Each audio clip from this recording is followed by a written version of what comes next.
Assalamualaikum warahmatullahi wabarakatuh. Salam sejahtera bagi kita semua. Puji syukur kita panjatkan kepada Allah Subhanahu wa taala, dan tidak lupa sholawat serta salam kita curahkan kepada Nabi Muhammad SAW. Yang terhormat Ibu Dr. Randa Hajah Yusra Dewi MPD selaku pengampu mata kuliah prosa fiksi. Dan yang saya banggakan, teman-teman perjuangan sekalian. Perkenalkan, saya Anissa Utrina sebagai perwakilan moderator dari kelompok 6 yang beranggotakan Uci Arwida Kesuma, Christina Elizabeth S, Salsabila, dan saya sendiri. Kami dari kelompok 6 akan mempresentasikan tentang pendekatan sosiologis dan pragmatis. Baiklah, untuk materi yang pertama akan dijelaskan oleh saya sendiri. Pendekatan sosiologi merupakan perkawinan ilmu sosiologi dan sastra. Sosiologi adalah telaah yang objektif dan ilmiah tentang manusia dan masyarakat. Telaah tentang lembaga sosial dan proses sosial. Sosiologi mencoba mencari tahu bagaimana masyarakat dimungkinkan, bagaimana yang berlangsung, dan bagaimana ia tetap ada. Sosiologi sastra adalah teori dan pendekatan terhadap karya sastra yang menghubungkan karya sastra dengan aspek masyarakat atau pendekatan ekstrinsik yang lebih menjadikan hal-hal yang bersifat sosial kemasyarakatan sebagai penjelas fenomena sosial. Baiklah, di sini saya akan melanjutkan materi yaitu latar belakang munculnya pendekatan sosiologi sastra. Yang pertama, karya sastra tidak bisa dipahami secara utuh jika dipisahkan dari lingkungan, kebudayaan, atau peradaban yang telah menghasilkannya karena karya sastra tidak bisa terlepas dari realitas sosial yang terjadi di dalam masyarakat.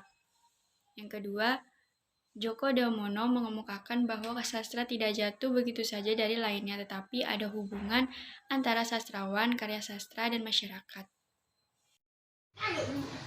Perkenalkan, nama saya Christina Elizabeth S dengan NIM A1B1135. Saya di sini akan menjelaskan tentang klasifikasi sosiologi sastra menurut Rein Willig dan Austin Warren. Sosiologi pengarang mempermasalahkan satu sosiologi, ideologi sosial, dan lain-lain menyangkut pengarang sebagai penghasil sastra atau menjadikan latar sosial kemasyarakatan pengarang sebagai salah satu faktor yang dipergunakan untuk menilai karya sastra. Sosiologi karya sastra memasalahkan apa yang tersirat dan apa yang menjadi tujuan karya sastra. Sosiologi pembaca dan pengaruh sosial karya sastra mempermasalahkan seberapa jauh karya sastra itu memiliki pengaruh terhadap masyarakat, khususnya pembacanya, dan seberapa jauh membaca masyarakat itu terpengaruh oleh karya sastra yang dibacakan.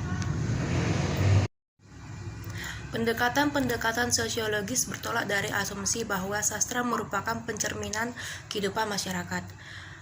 Ditinjau dari segi sejarah, kehadiran pendekatan sosiologi dapat dikatakan merupakan kelanjutan dari pengembangan pendekatan kesejarahan sangat mempersoalkan hal-hal yang beberapa di luar tubuh dari karya sastra seperti latar belakang pengarang, fungsi sastra terhadap masyarakat, masalah pembaca, lingkungan sosial yang melingkari kehidupan karya sastra, dan lain-lain.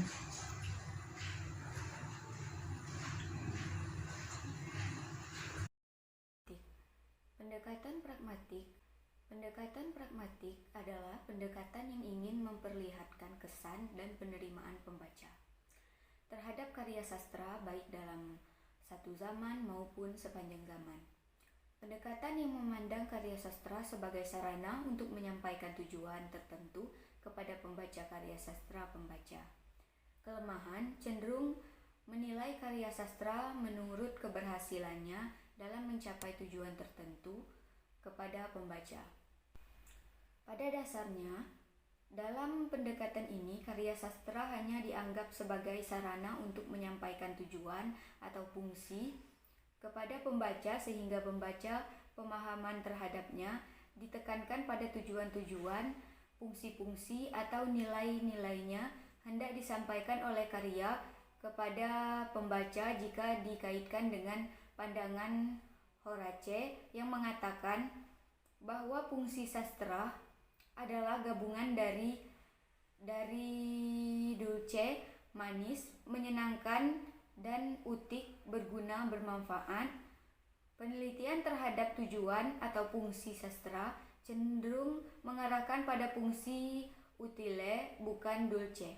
Hal ini didasari oleh anggapan bahwa karya sastra mengandung tujuan atau manfaat, yaitu membina, mendidik, dan membentuk pribadi pembaca. Baiklah, sekian pemaparan materi oleh kelompok 6. Jika ada salah kata, kami mohon maaf. Terima kasih atas perhatiannya. Wassalamualaikum warahmatullahi wabarakatuh.